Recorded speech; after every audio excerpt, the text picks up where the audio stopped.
Welcome to Sisters Inc., our podcast for and about women business owners, brought to you by Black Enterprise. I'm your host, Elisa Gums. Black women are the fastest growing group of entrepreneurs in the country. And on every episode of Sisters Inc., we'll sit down with one successful CEO and share how she slays the challenges of being a Black woman in business. Today's episode is all about protecting our mental health. We're chatting with Wilma Mae Basta, the founder and CEO of DRK Beauty, a digital platform and online community that helps women of color on their journey to well-being. When the pandemic hit, it dedicated itself to provide 10,000 hours of free therapy to create generational healing in our communities. Welcome to Sisters Inc., Wilma, and thanks so much for sitting down with us today. Absolute honor. Thank you for having me. I love the origin story of your company in that it was sparked from a conversation you had with your daughter about real problems that real Black women have when dealing with the beauty industry. How did you get the idea for DRK Beauty? Well, let's see if I can make this into a fairly short story because it's kind of had a lot of twists and turns over the years. But I lived in the UK for almost 30 years. I left America in 1990 and went to study abroad, but ended up meeting my first husband, getting married, having children, building a career in PR, changing careers, getting remarried. And, you know, it's just been kind of a long roundabout way to get back to America. But one of the things that I was thinking about this is probably about 5 years ago, was around the fact that women of color were still not thriving in the way that I know I wanted to thrive, but also I could see, especially around the world, we were getting more voice because of the internet, but voicing more issues and problems that I had thought over time would have been solved, right? I thought over time that these would have gotten better. But I felt that it was a time for a turning point in my life. And I felt that I wanted to, whatever I chose to do was going to be in support of women of color and helping them to thrive, however that turned out, right?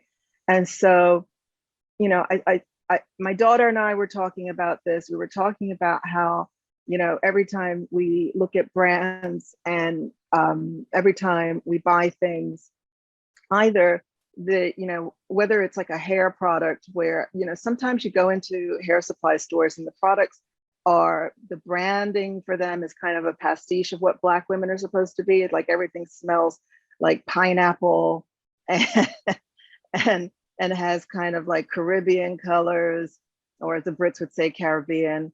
And you know, or, you know, you have other brands who, you know, mainstream consumer brands who really don't include us, and they don't know how to. There's actually, like, they don't understand us. And a lot of brands think of us as monoliths, like, you know, we must all be sort of ghetto dwelling, hip hop loving people, right? There's no diversity in who we are and where we come from and what we do and the paths that we have taken, the paths that our ancestors have taken for some of us to be even in the places we are.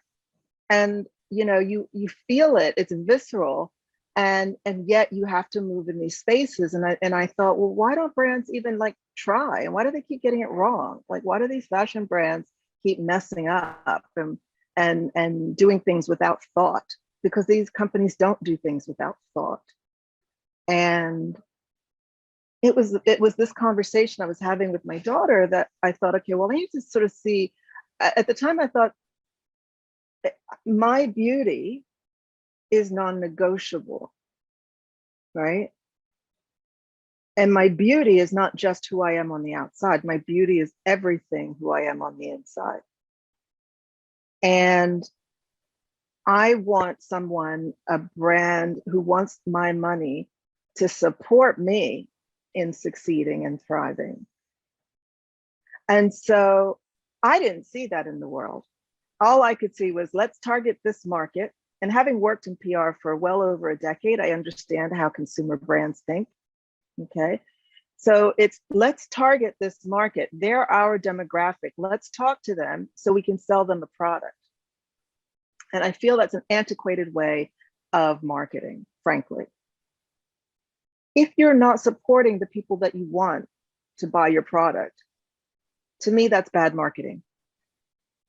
And so I thought, what way is it? I mean, there's no way for brands to really learn about the different demographics. There isn't a way.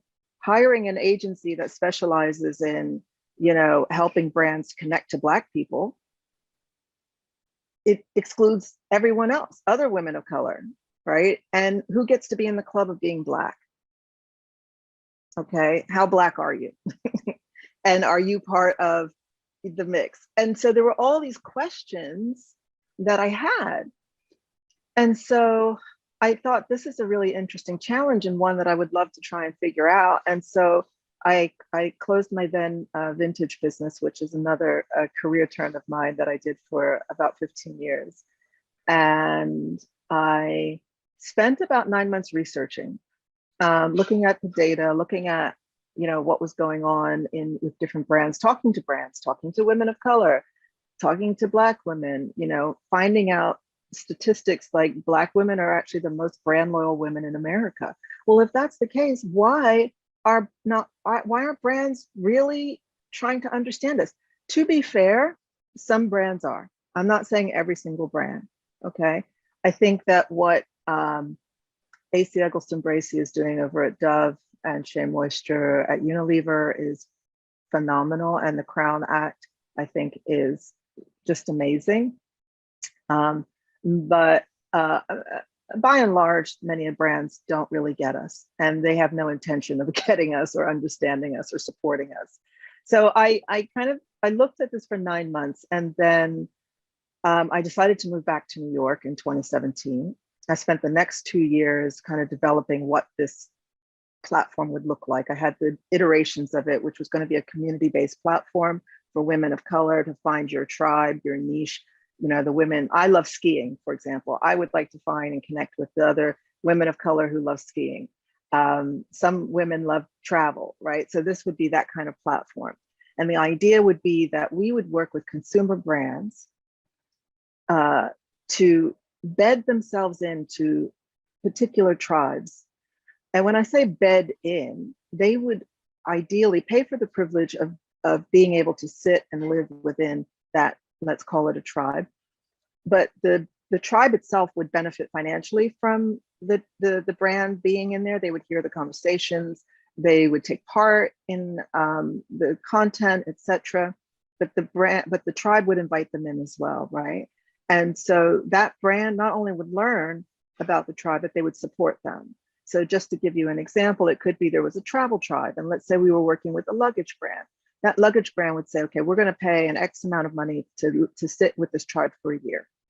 The tribe would get a percentage of that fee.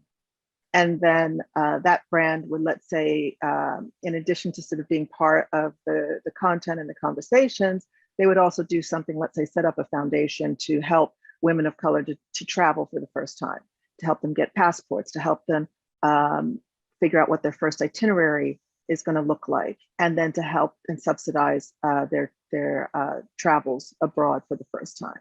That way, the benefit wins in the relationship. The brand wins because they're actually really learning about what goes on in these communities. And they can actually then, instead of selling them products, they can support them. And of course, once you support women of color, they're going to buy your product. For life. For life. So sorry, go ahead. No. So that was the original idea, was what I was going to say. You just shared that this isn't your first company, and you've said before that you've experienced some failure as an entrepreneur. How did you bounce back from that and find the fearlessness to try again? First of all, lick your wounds. Take a little time, have a little pity party, right? But then what else are you gonna do? You gotta pick yourself up. And then you also have to reframe how you think about failure. The failure, like a lot of these things, and I still have to work with these as a 54-year-old woman, but the way that I try and think about things is like, okay, that didn't work, or what can I learn from that? And I have to sit with myself. I've got to meditate. I've got to, like I said, I got to sometimes go a little bit into my hole, have a little pity party for a small amount of time, and then go, okay, what do I learn? How can I pick myself up again? And how can I move forward? And because I realize that ultimately the whole point of life itself is learning. And learning doesn't just come by being successful. In fact, some of the most successful businessmen will tell you that it's through their failures that they've learned. So, it's no point in me going, well, I'm 54, so I'm just going to give up hope now, and that's that done because I'm too old, or some crap like that. That's not me. So that's how I deal with it. And failure to me is not like, I don't know, the word failure, I think sometimes our language gets limited. My son and I were talking about that today. There's a late thinker by the name of Christopher Hitchens who talked about abuse, and that's just not the word. It's the English word doesn't cover what abuse is, right? And I think the same thing around failure. Failure, we find ways to beat ourselves up and to bring ourselves down, and that's unnecessary. We just go, you know what? That didn't work out. What I have learned from that? How can I learn so I can pick myself up to do better the next time? And that's how I do it.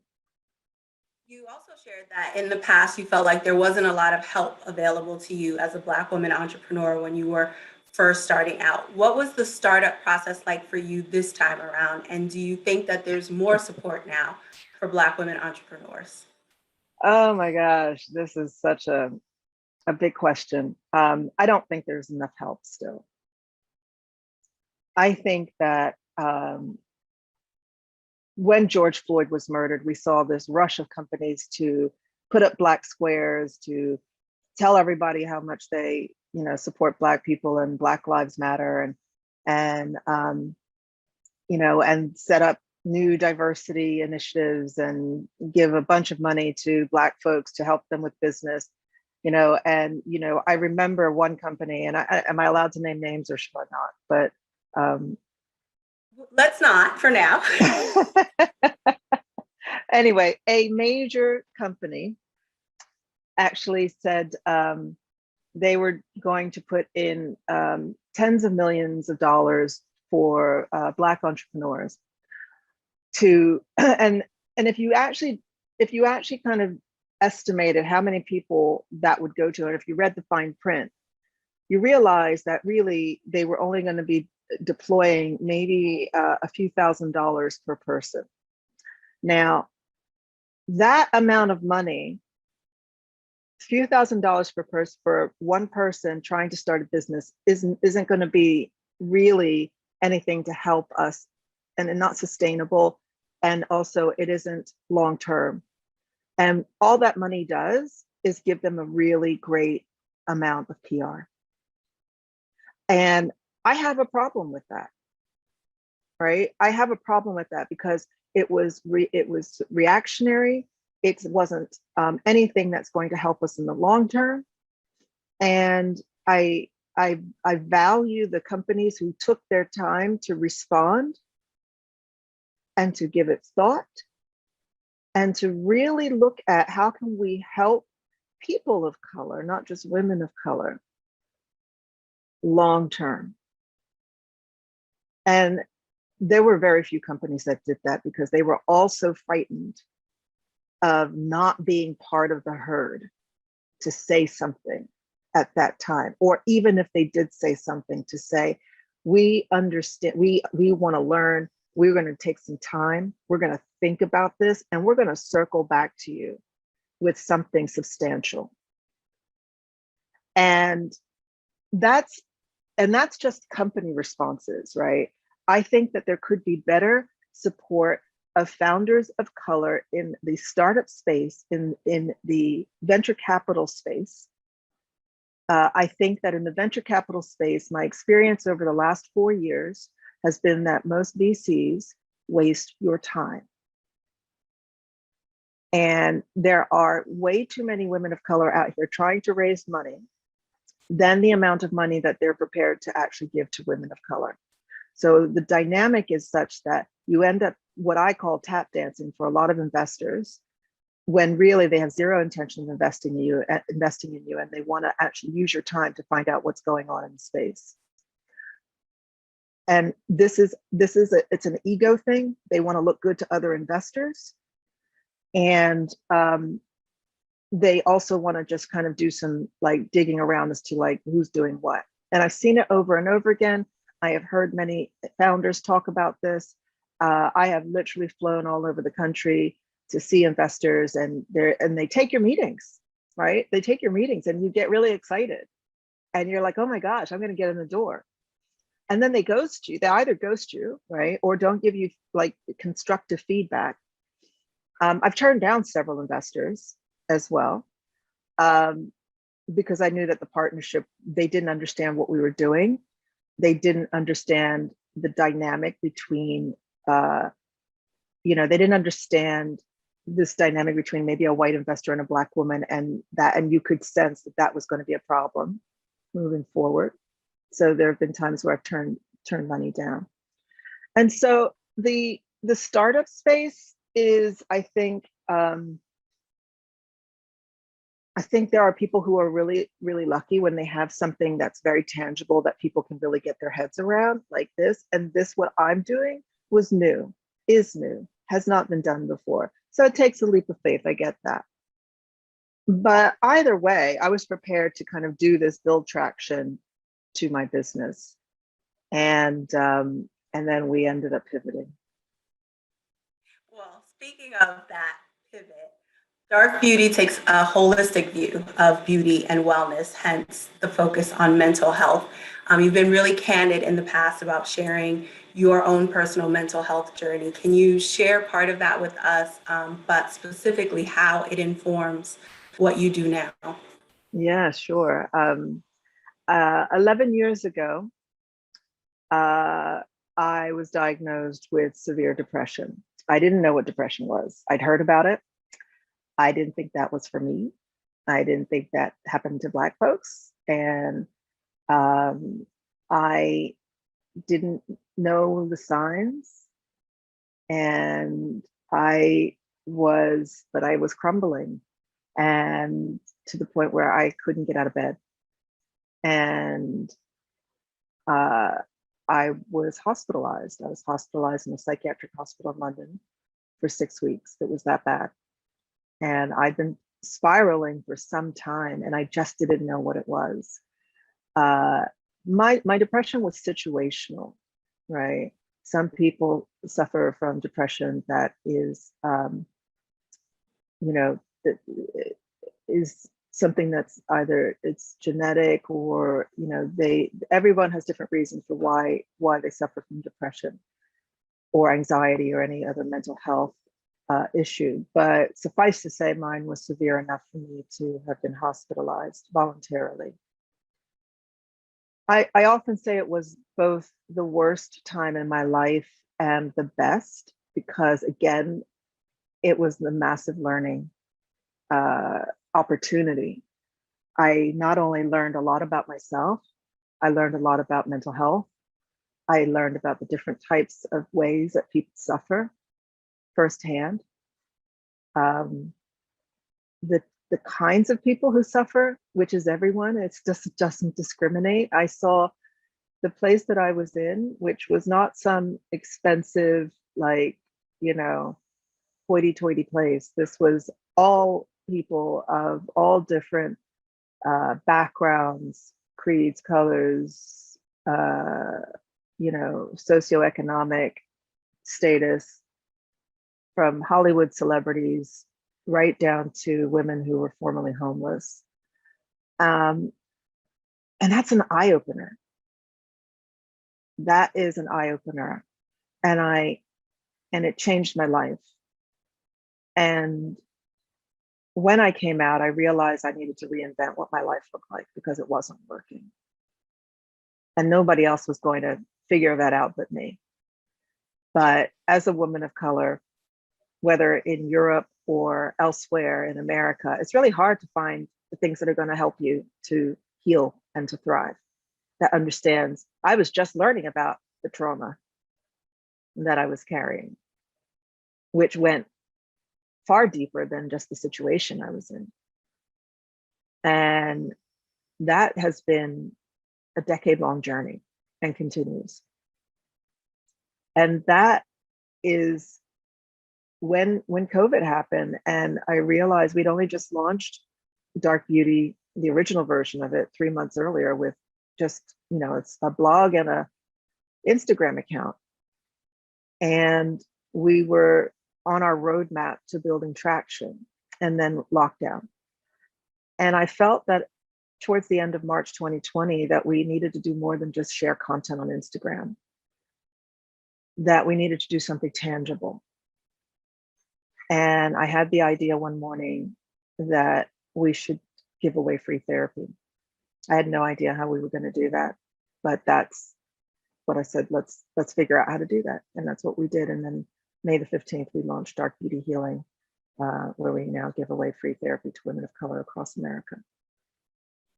So what are some of the other things? Because I know in addition to giving away free therapy, the company has a number of other initiatives that help women protect their mental health.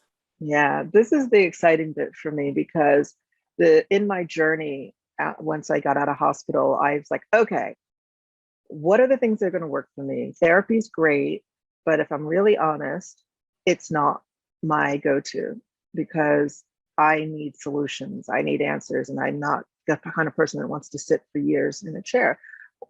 It works for a lot of people. Like for some people, that's their thing, and I get that. So I started to explore other modalities, from Ayurvedic medicine to energy healing. The Hoffman process is one of the things I did, all of these amazing things. And again, I had to kind of go out on like an adventure to discover these things. So one of the things, when we decided to do a formal pivot into mental health and wellness, the way that Dark Beauty wants to work now is, how do we support the mental health and wellness of women of color and help them build their own unique well-being journey by introducing them and supporting them with other modalities, other ways of thinking about your mental health, your well-being, in a way that doesn't actually exist out there in the world today. So we've done some work with the Hoffman Institute, which is a week-long, they have a process, which is this week-long process journey to really going deep into your healing. And it was really transformational for me when I did it about 11, 12 years ago, and about 11, yes. And we teamed up to offer a Hoffman virtual weekend through Dark Beauty Healing, which was a real eye-opener, really amazing and transformational for the group that took it. We are looking at expanding ways to work with them. We also, we just finished our first cohort of something called the Inner Tribe, which is run by one of our clinicians, Melissa Gooden. And we're testing out different things right now. And the Inner Tribe is really a cohort of women in a non-clinical setting to really support each other and to go through a 3-month process that is grounded by one of our licensed clinicians. And so that's just come to an end. And so we're assessing that and looking at how we can roll out more of those. We have some other exciting things that are coming up this year.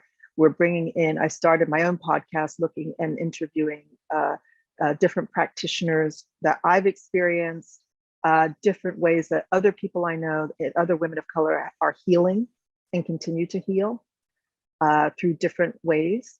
And as we move forward, because we now have a nonprofit, which is still continuing to deliver free therapy, we will expand on that with other modalities. And then on our for-profit side, over the next few months, we will be rolling out some new ways that women of color can tap into to create their own healing journey. Black women and mental health have been all over the news lately, whether it's Naomi Osaka or Simone Biles or Lizzo most recently. And I think the thing that is different for me this time around that like glaringly is how brands have been responding to them, that Simone Biles' Olympic sponsors stayed with her, and the Calm app paid for Naomi Osaka's fines. As an entrepreneur in the space, do you feel that the conversation is changing? And is this moment presenting an opportunity for dark beauty to engage brands in a different way? Yes, excellent question.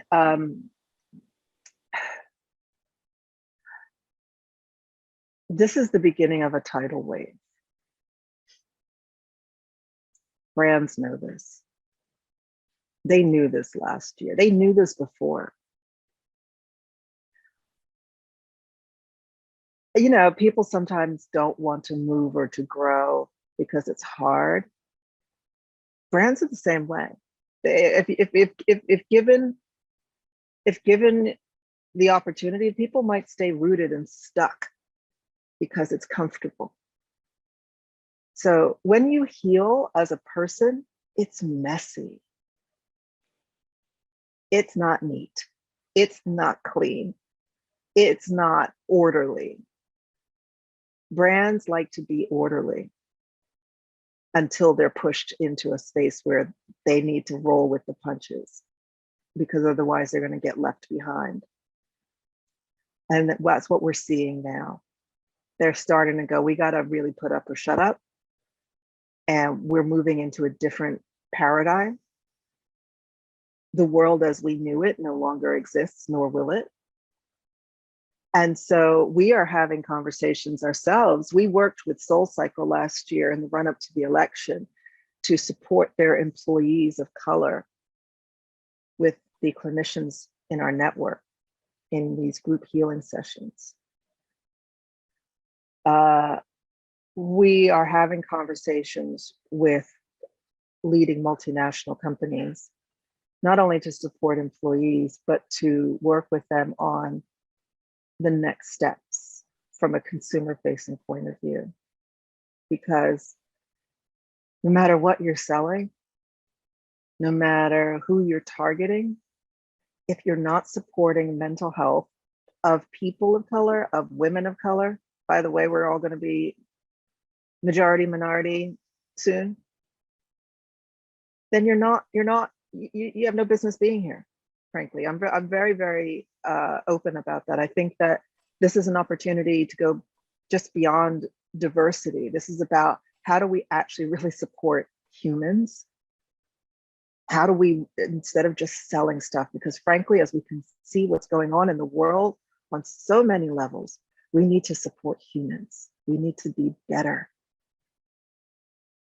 And brands are starting to understand this and trying to figure it out. And I'm here for that. Well, thank you so much, Wilma, for sharing your small business success story. Everyone out there, please take a look at the company website. This is darkbeauty.com, and dark is spelled DRK, no A. You can also follow them on Instagram at This Is Dark Beauty. Check out the podcast channel on blackenterprise.com to find Sisters Inc. and more podcasts from Black Enterprise writers, editors, and experts. Be sure to subscribe to Sisters Inc. on Apple Podcasts, SoundCloud, Spotify, or YouTube. And if you like what you hear, show your love by leaving us a 5-star review or put a sister on by spreading the word. This is Elisa Gums with Sisters Inc. for Black Enterprise. Thank you for listening.